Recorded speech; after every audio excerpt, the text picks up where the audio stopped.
Carly. Jay. Before Jaws. Before Jurassic Park. Before E.T. Tell me more. Before Amblin. Yes. All the greats. Yes. Steven Spielberg made a movie called Duel. Whoa. Whoa. No way. Jay, was it a TV movie? It was. Wow. It was a TV movie made by a young Steven Spielberg. I don't know how old. I thought I put that on my notes. I did not. Stevie S. Stevie S. 1971, I believe. Yes. It was Steven Spielberg age part Duel. of the ABC Movies of the Week. So he was 24 years old. What a youngin'. What a youngin'. What an artist. What an artist. Which we'll talk about on this episode of Will There Be Pie? There will be pie, Jay. No shit. We have blueberry cobbler. This feels very scripted, but it's actually not. It's really not. It flowed very well. Welcome to the Director Series, where we watch and discuss directors that we love, their first movies. That was good. Yeah. What do we got? What kind of pie do we have today? We have a blueberry cobbler pie, I guess. I'm really excited about it. We have had this once before. We have, and it was really good. It was so good that when I saw it again, I was like, I'm not going to pass it up. So you have no reasoning to why that you got this pie? No, because I will say there is a diner scene in this movie, but they were eating club sandwiches. Everybody was eating club sandwiches and drinking beer, except for our main character who was drinking water. But all the other truck drivers were throwing back some drafts. So some pale ale in the middle of the fucking Tarzana where they filmed it or wherever. In the middle of nowhere before they get back on the road. Yeah. Now, for those who don't know, the movie Duel, it's about a business commuter who is pursued and terrorized by the malevolent driver of a massive tractor trailer. It's true. Right off the bat, what were your thoughts on this movie? Because you've never seen this before. I'd never seen this before. It's my first time. The opening, I was like, oh, am I just on my daily commute? Because it was like they're driving through downtown. They pass the LA Theater, which I literally was just at last week. Then we're driving on the 110 to get to the 5. I was like, this is just me going to visit Jay. This is true. This is very true. And then kind of we get into it. And I really enjoyed a lot of the camera work that we see here. It gave me vibes of Joyride, which I know I'd mentioned to you. And also the gas station scene was like, felt Texas Chainsaw Massacre-y, even though I think this was before that. Mm-hmm. Yeah, with like the truck driver just hanging out there and the guy like, okay, let's keep it going. But I really enjoyed my time with it. I think it was successful at being really, I think it was better. I heard or I saw something that was like, this is the best TV movie ever made. And I would agree with that. Like it was really effective. And I think this would be a fun movie theater watch, to be honest. Yeah, which we passed on that opportunity. We did. Just recently. But it's like, I don't know. They showed it on DCP. Yeah. I mean, it's like I watched that. Very snobby. I can just watch that shit at home. Totally. Which my viewing experience was watching it on the couch. Yeah. And it's the new restoration? Mm-hmm. 4K restoration. Recently picked it up on 4K. I know you watched it at home, but I watched digital? the digital copy of it. Gotcha. Okay. Yeah. Okay. Yeah. Which came from the Okay, so it was the 4K upgrade, but digital. So for you non-tech nerds, so which is like essentially like a 4 gigabyte compressed version of a maybe 40 gigabyte version of what, or maybe higher. I don't know. It looked good, and it felt better than some stuff that I've watched recently. Totally. All right, so for the 4K release of the TV cut, Universal did not do an actual restoration on the original film, but rather an AI upscale. Interesting. Yeah, which I had no clue until gathering information and doing internet research. I have to admit, though, the 4K isn't amazing by all means, but it looks pretty damn good, especially being done for AI. Yeah. Because I know a lot of shit is getting handed to James Cameron for apparently doing the AI conversion for True Lies. Oh, because a lot of it, apparently like Arnold's face just looks not human. Yikes. Which is just like awkward. Yeah. Which also is just very disappointing coming from James Cameron. It's like, sir. Because he's usually so meticulous. Very about, like, digital, everything. putting used to digital. Yeah. And he did not apparently with that, which I have yet to see. But I've just heard that it's just a lot of people complaining about that. But I was actually like pretty surprised. Yeah. With this, especially for how old the movie is. I thought it looked great. Yeah. Yeah. Same. I mean, I thought that there was no dust marks or dirt marks or anything. There was no real like film grain that I recall seeing. No, me either. So I thought it looks pretty good for being an AI restoration. Yeah. Interesting. Technology, man. It's pretty crazy. It is. You were telling me, because I mentioned to you while I was watching this about the opening and how I was just like, it's so good, right? It's so good. Oh my God. I took a bite of that first piece. It's so good. And how it felt like I make the drive regularly. And you were saying that was not in the original version. That was not in the TV version. The opening credits. Yeah. No. So that was actually the opening scene through Los Angeles was shot after its TV release. They extended the movie to get a theatrical release. I don't know why it just sounded like Christopher Walken. Tell me more. I'll tell you about it. So they did. To extend the movie for a theatrical release overseas as well. So they shot that as well as additional scenes, which some were I think all, if anything, were between the man and his wife. Yeah. Okay. To kind of show that like there was like their marriage is a bit on the rocks. Okay. Which also is just a heavy theme in Steven Spielberg's movies. Yeah.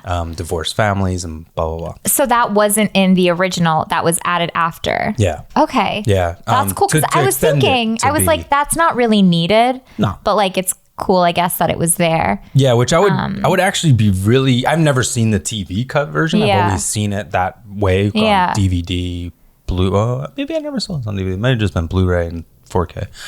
I'd be intrigued to see the regular version because even just watching this as is, it felt like a Twilight Zone episode. It does, which was written by Richard Matheson, who wrote a lot of Twilight Zones. He wrote 16 episodes to be exact. Oh, okay. Whoa. Okay, I'm gonna have a little bit here on Richard Matheson, but she went in.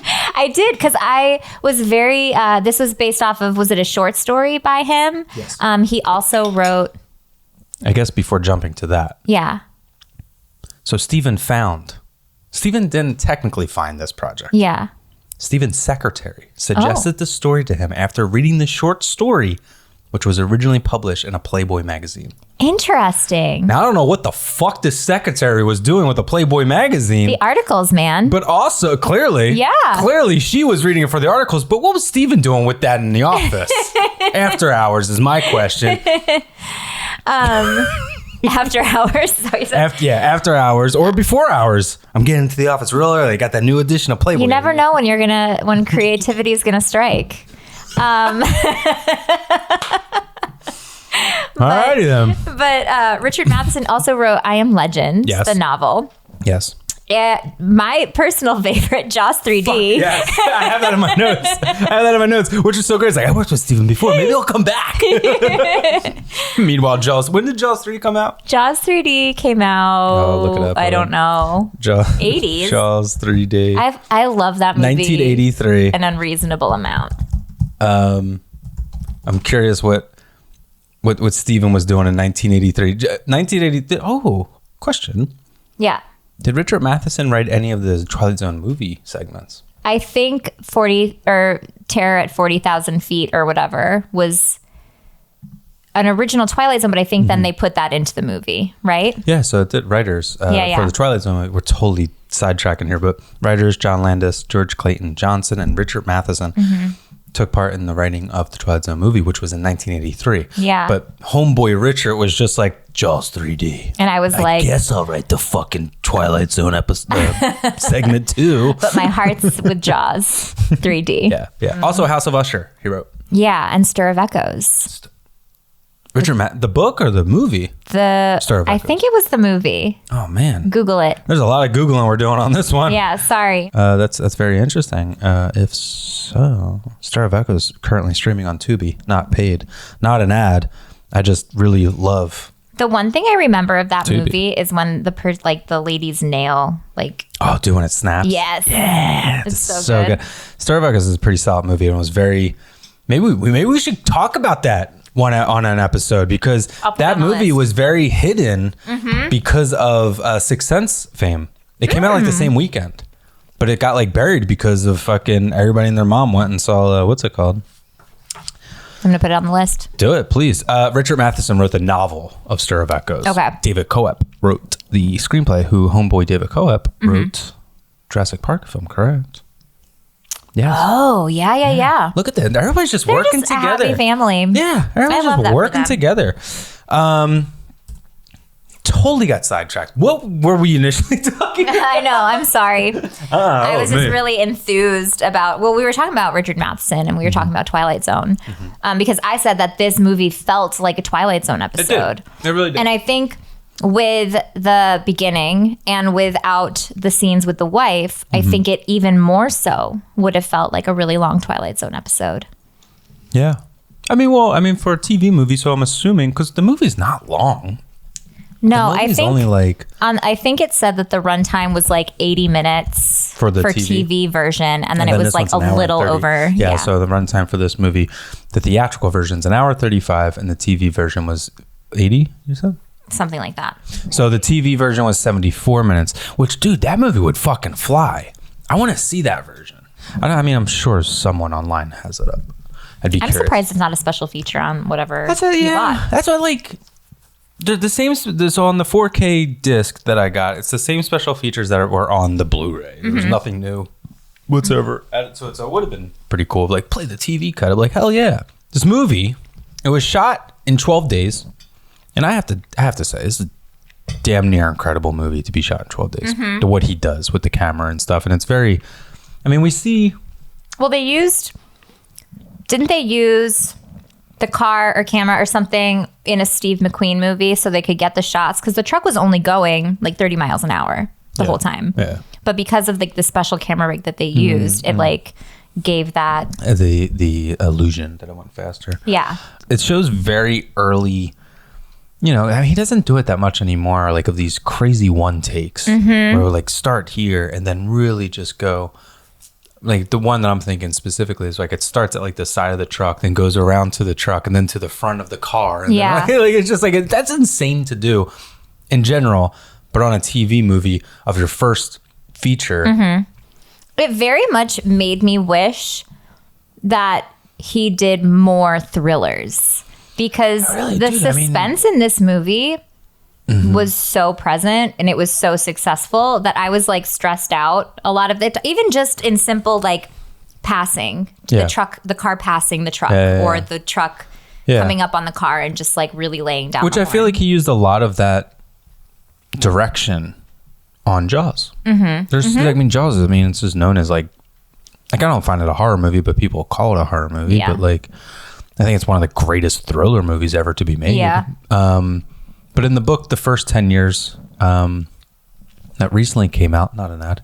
I've been reading that. Not sponsored. Really great book. Nice coffee table book. In that, Spielberg talks about how the assistant director, the AD, gave Spielberg shit for pretty much just one, Spielberg was not Spielberg at the time. He was a 24-year-old kid. For this movie? For this movie. Okay.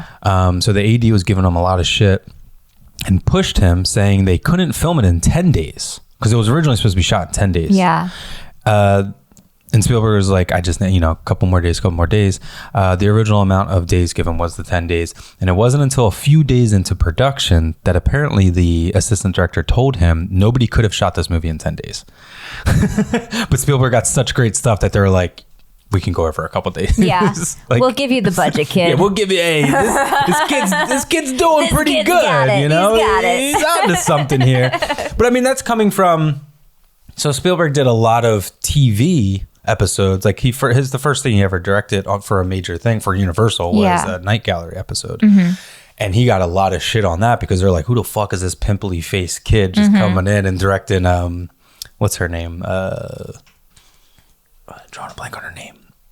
Mommy Dearest woman. Oh. Who is that? Who is that? Joan Crawford. Yes, thank you. And I was like, I had to think first. I was like, who was that? But so a lot of people gave him shit on that. And then I don't know if it was before this. My timeline's getting screwed up here. But Spielberg did do 2 other TV movies. Don't know if you know that. After Duel. Duel was in 71, and then in 72 he made a horror movie called Something Evil. ooh. Yeah. And then he made another one in 1973 titled Savage. None had like the repertoire of what Duel did for his and getting started in making movies. Now I'm like, I want to see that. I started watching, you could watch Something Evil on YouTube. It's very terrible quality, and I think that's why I tapped out of it. But there's a lot of elements in Something Evil that are then brought to Poltergeist. Very, very similar situations. Like in Something Evil, I mean, the tagline for that is a young couple moves into a farmhouse in rural Pennsylvania. What they don't know is that there is an unseen presence in the house and that it wants to take possession of the wife. Oh, yeah. It's not even on Just Watch. Yeah, no, you can't. It's YouTube. The internet's amazing sometimes.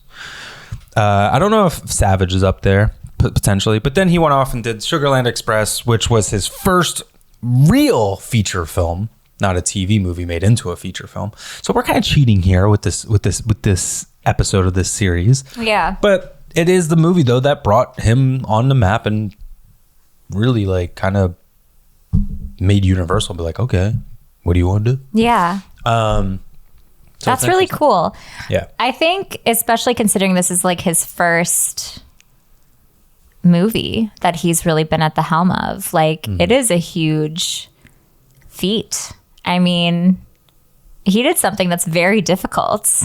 Yeah. I mean, once again, like I just can't, like the acting's good in this movie. Don't get me wrong. The screenplay is good in this movie. There's a lot of great things about this movie, and there's a lot of flaws about this movie, which we'll talk about. Yeah. But the camera work for me is what's just like, holy shit. Yeah. On top of this, like his direction is really, it's just to be that young, to be that ambitious. Yeah. And there's like a whole like thing that it actually shows in that Spielberg book that it shows like how there's like, obviously it's like a photo shot of it, but it's like it's a storyboard of like the land of where they filmed from like A to B, because they just filmed on one road the entire time, but they filmed it just like going like a whole day going this way, whole day other going this way, so then it looks like it's like it's all different, and it totally works. I think. No, it does. I've never been like, oh, there actually maybe was 1 or 2 times where I was like, did they circle back? But that was only because I was so conscious of just being like, I would have turned around at this point, like yeah. I gotta get out of here. Yeah, and that's what like the movie does. The situation just starts. There's no like, which I love. I did like that because I mentioned it to you, and I was like, God, I hope this movie is just about them trying to pass each other the whole time. But like, and it was, but it was also so much more than that. And I know that I had mentioned like, obviously chaos is ensuing because this guy has like 6 different license plates on, which I guess it's supposed to be implied that he's murdered other motorists, and that's kind of why. Which the Spielberg book really dives into little stupid shit like that. Yeah. Which I don't think is stupid, but I think it's a great I love it. Character builder. Yeah. You know? Yeah, it draws a lot of curiosity. Yeah. And I think that he does a great job of really creating this monster with the truck and just kind of removing like the person from it. Yeah. I mean that kind of leads to a flaw that you had, a very understandably flaw. And even if you go online, a lot of people complain about this. And I do understand, but I did know even prior to, which I think it's on the making of, it's not a making of, but it's like a retrospect of talking about Duel. And clearly all over the truck, it's flammable. This is flammable. Spoiler alert, just a heads up, truck does not explode at the end of the movie when it drips down. I was upset. Clearly. I was expecting something. A lot of people were. Because literally they make such a point. It's like if they would have said at the beginning of the movie, oh, you need to replace this belt or whatever, and then it never came back. Like, that's kind of what it felt like. You know what I mean? Yeah. Like, oh, I'm going to mention that this truck is super flammable 18 million times. Yeah. And then I'm never going to have anything go up in flames. Well, I think that it's just, to build the suspense and in that, like, oh, this thing could blow up at any time. What is he going to do? But I mean, the truck is already pretty intimidating. Well, so that's what I was about to say. I think it's a very weak suspense moment. It's giving Jeepers Creepers. You know what I mean? Totally. There's nothing about this truck that looks happy or normal. And then you were saying that because of the subtitles or captions or whatever. Well, because it made sense to me. At the end, again, spoiler alert, we're kind of jumping around. It's fine. He basically tricks the truck. Yeah. That's all I'm going to say. He basically tricks the truck into going over a cliff, which is what I'm saying. It should have 100% exploded. But there's like a liquid dripping off of the steering wheel. And I was like, oh, it's oil. Are we going to get an explosion? But then the closed captions were like, blood dripping or something like that. Yeah. And I was like, oh, I did not even think it was blood. I thought it was oil. Well, but then it's like the truck's blood, you were saying. So, yeah, I mean, Spielberg has once said, what we've come to realize that a young Spielberg was an artist. He was very much an artist. Peter's an artist. Steven's an artist. So he has said that, he was pretty much, the oil was representing like the truck's blood. And that Spielberg wanted a more artsy ending as opposed to a huge explosion, to the point where even the studio was just like, what the fuck? Why didn't this thing explode? Blah, blah, blah. Like, they wanted to go back and film like an explosion and stuff.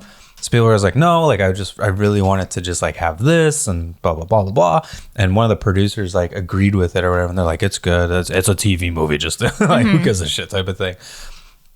But I mean, it is good, notes.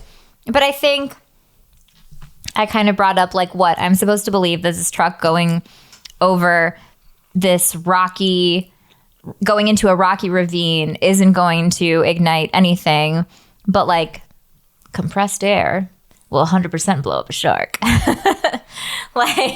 Which, speaking of sharks, did you take notice of the same sound? When the truck is going down, I didn't. It makes like a moaning noise. That's funny. And it's the same exact, like Spielberg said, I use the same exact sound for when the shark explodes in Jaws. Which I don't. Smiley, he didn't say why. Son of a bitch. Yeah. He didn't say why, but I love it. To take it back. Yeah. Yeah. He's just like, I know my fucking roots. Yeah. Don't say I don't know my fucking roots. Exactly. I'm an artist. God damn it. I'm an artist. Yeah, no, it was just like a more of an observation. It wasn't really a complaint. I will say that I was waiting for it, but like it didn't ruin the movie. It was more just like, I feel like this should have happened. Although kind of thing. Don't get me wrong, I love a truck just exploding. Especially like we don't get that anymore in movies. I mean, granted, this was 1971, but in like the 90s, I feel like or especially 80s, like shit just would explode for no fucking reason. You shoot at a car, that thing just explodes. You fucking fart wrong, it fucking explodes. It's just crazy. Blows up the house. Exactly. It's insane. I do miss that about movies. Like I bring that shit back. Like I feel like, you know what? Thanksgiving. Wasn't there there was a random explosion in that? Wasn't really random, but what? It wasn't random. It wasn't random. There was a huge explosion. But I feel like we haven't had a huge explosion. And I was like, in like a low budget type movie in such a long time. It's been a minute. Yeah, no, but I don't know. So I don't know if I would actually love if there was an explosion. I don't need it to be huge, but I think that something should have. Well, I mean, what are you going to have a little baby fart of an explosion going on for a truck that size? That's true. It was a huge ass truck. But that's what I'm saying. There was like crushed metal. That thing one pierce in the side of that thing, the whole thing would have gone up, unless it was empty and he's really just like a murderer, I guess. That's another thing. I think the homeboy's just a fucking murderer. I don't think there's anything even in there. What the hell would even be in there? Where's this guy going? What's he doing? He's just fucking with people along his route. Yeah, Charlie, I'm on Route 67 right now, and I'm gonna be a little late. This one's gonna be a while. I don't think there's anything even in there. I'm running with that. I thought that the reason why they didn't have the explosion was because the guy potentially got out. And part of me was kind of waiting for him to like climb up at the end and like drag him down with him or something like that. Yeah. But that never happened. So then I just kind of was like, okay. So it does say in the book, I'll literally just read this because it's not too long. So the interviewer, the book writer, the guy who wrote this book is, his name, I don't know how to pronounce it, so I'm going to butcher it anyway. Laurent Bozeria? Let me see. Laurent? I'd say like Bozereau or something. Sure. So this guy who wrote this book, not an ad for the book, but I am really enjoying this book, although I have not read it past Duel, Sugar Line Express at this point. But anyway, so this guy, he was originally asked to, by, I don't know, maybe Universal, I guess, to do like a retrospect on like 1941 for like a DVD release. They liked it so much that then they just like wound up hiring him for like, hey, we're going to do Close Encounters and we're going to do this and blah, blah, blah. So they just kept hiring him for like all this stuff. And then like, he's now like, to write or to film and like do like make the documentary. Stuff? Okay. Okay, cool. But his job now is apparently like he's on like every Spielberg set, like, and he makes all like the press kit shit. That's like, amazing. All like the EPK stuff. And that's the writer of the book? Yeah. That's really cool. Yeah. So that's why it's like, it's not just some like this guy's been around. He's like been with the club for a while. He's part of the club, you know? So it says, so Laurent says, it may be my interpretation, but the license plates on the truck remind me of a gunslinger showing off his exploits in past victims. Spielberg says, that was the intention. He was basically a marauder. And all those license plates were the states where he had driven motorists into the ground or off cliffs. Those were the notches in his Colt 45. The truck was the antagonist in this story. It had to have a personality. It couldn't just be a sparkling new, freshly minted truck. So the idea was to make the truck look like a veteran of these road crimes. This was Murder Incorporated on wheels. As I said, there were fake dead bugs over the grill and on the windshield. The truck was dirty and streaked with oil coming out of every single possible vent. Yep. The truck was put into makeup every day.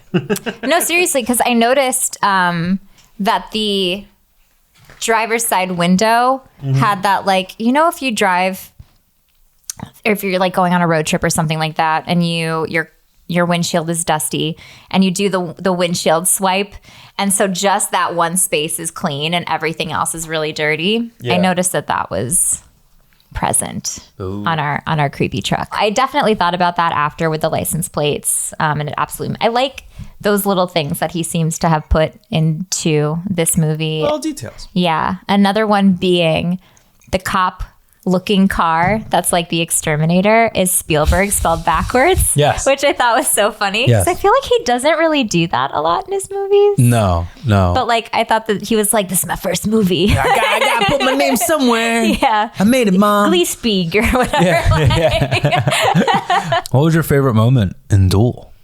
If you have one. My favorite moment was probably towards the end when he's like, I'm gonna fucking fight back. Because I think up until then, I'm like there were some things that I'm not sure were, like, I know why we were there. Like the diner scene was kind of hit or miss for me because I feel like he was kind of having, the meltdown that he was having in his head was almost like too stressful for like the situation, and just like having him like hit random people that he like doesn't really know. Cause like at some point in time he kind of goes down the line, right? And that's normal. Like you're like, is it you? Is it you? Is it you? But then he just like walks up to this guy who I'm pretty sure was there before even he was, and just like decks him in the face for no reason. The guy's paranoid. Part of me was like, is the guy, because when he crashes into the fence, that like guys like, oh, you got whiplash. Let me like, and he's like, don't touch me. Like, that's weird. I was like, is he in on it? Is he like, whatever? I feel like everyone's a suspect. Yeah. But I think, once he started, like after the truck driver drives through that poor old lady's gas station and like sets her snakes free. Yeah. How rude. I was very nervous for the coyote, but the coyote made it. So I was really happy about that. But yeah, after that, and he's like, now we're nothing. Let's go. I was like, all right. We've arrived. Okay. How are we going to handle this? Okay. Yeah. Fair. Okay. My favorite part's the whole cafe scene. Yeah. I kind of not dozed off, but I was definitely like grabbing my phone a few times. I mean, it does. For a movie made in 1971, I think it holds up. Yeah. But it does have slow parts. Yeah. 110%. Yeah. But overall, I think it stays on point and it holds up for an older movie. Yeah. But yeah, the Chuck's Cafe. Yeah. I just love how like it's a whole one take and it doesn't cut until he like sits down and we reveal. Oh, at the beginning. Yeah. Like when he walks in there. Yeah. And then we reveal like that everybody's there sitting there. Like that's the first cut after that one take. So I'm just like, once again, fucking Stevie's at it. Steven's the artist. No, totally. But his thoughts running, I enjoyed that because it's like, I don't know, man. If I was in that situation, I'd be like shitting fucking bricks. I don't know who to trust. I don't know who the fuck this person is. Yeah. I loved the inner monologue. I totally got, which I was actually thinking about this before, but I didn't say it because I think we were talking about something else. I think I would have been, had we gone to see it in theaters, I think this is one of those movies that people would have laughed at parts that, oh my God, people would have laughed. Do you know what I mean? I think, you know what? It's a good thing we didn't go. I agree, because I would have been like, I've never seen this before. Like, let me live. Yeah. Because I think that that's one of those parts that even like when I was at home, there were some melodramatic things that he said that I was like, okay, that's funny. But if I was in a theater full of people potentially laughing at like that, I think it would have taken me out of the movie a little bit. Totally, which it does for me every time someone's laughing in a movie. I mean, as I told you just the other night, seeing Get Out. Mm-hmm. I'm just like, guys, it's not like, settle the fuck. Anyway, but yeah, like the whole part two where he's looking at the boots and trying to put together pieces. Like there's just so much like little things. I'm just like, it's so fucking cool. I think the reason why I was just kind of like, it missed a little bit for me was because it's not until a few minutes into that scene that like he looks out and notices that the truck is there, but nobody knew had come in like before that point. And so like, that's when I was kind of like, oh, they should have had like the door open and like a bunch of the guys come in or something like that. Like there was just like a little things that I feel like it could have sold it. Whereas like I was just like, but literally all those guys were sitting there before he even got in. Okay. That was my only thing. Well, but again, minor. We'll go and we'll remake the movie and we'll add that in. I do like that. That's pretty good. You know what I mean? That's a nice little touch. I like that. But it's so minor. And like it doesn't take away from anything. Kind of curious if Stevie had that idea, but he's like, I ain't got the fucking time. Yeah, he's like, let's go. I ain't got the fucking time to do this. Or maybe he did and it just like wasn't edited that way. You know? Maybe. I don't know. Yeah. But great movie. It's a good movie. I really enjoyed it. I wasn't sure what to expect because I literally just knew the name. Yeah. I didn't read anything about it. I just went in completely blind. The way to do it. And I was pleasantly surprised. Yeah. It's definitely, it's probably in my top 3 favorite Spielberg movies, only because of like the technicality behind it and shit like that. It made me want to watch Joyride. Got anything else you want to say about this movie or what? I think that's it. I think I checked all of my notes off. Same. Cool. And we also derailed a little bit. That's fine. You know, this is a podcast where we just fucking yap about movies that we want to talk about. And if we talk about some other movie too, we're going to talk about some other movie. There's no rhyme or reason to my thought process. There's no rhyme or reason to this podcast. That's true. We want to eat pie and we want to talk about movies that we want to talk about. Exactly. So check. That's an episode down for the director's first movie series. Oh yeah, we didn't even mention that. No, we didn't, because I don't know when this one's airing. So yeah, but I know they'll be bunched up, so I just figured I'll say it like that instead, because this one might be like the 4th one that's released. Welcome to the director series, where we watch and discuss directors that we love their first movies. That was good. Yeah. You gotta say that on the next one. Yeah. You can open up on that one. You can edit it and put this bit. Oh yeah, that's a good bit. Okay. This was not edited, and that was the first bit. That wasn't the ending of it. But that being said, see you on the next one. Bye.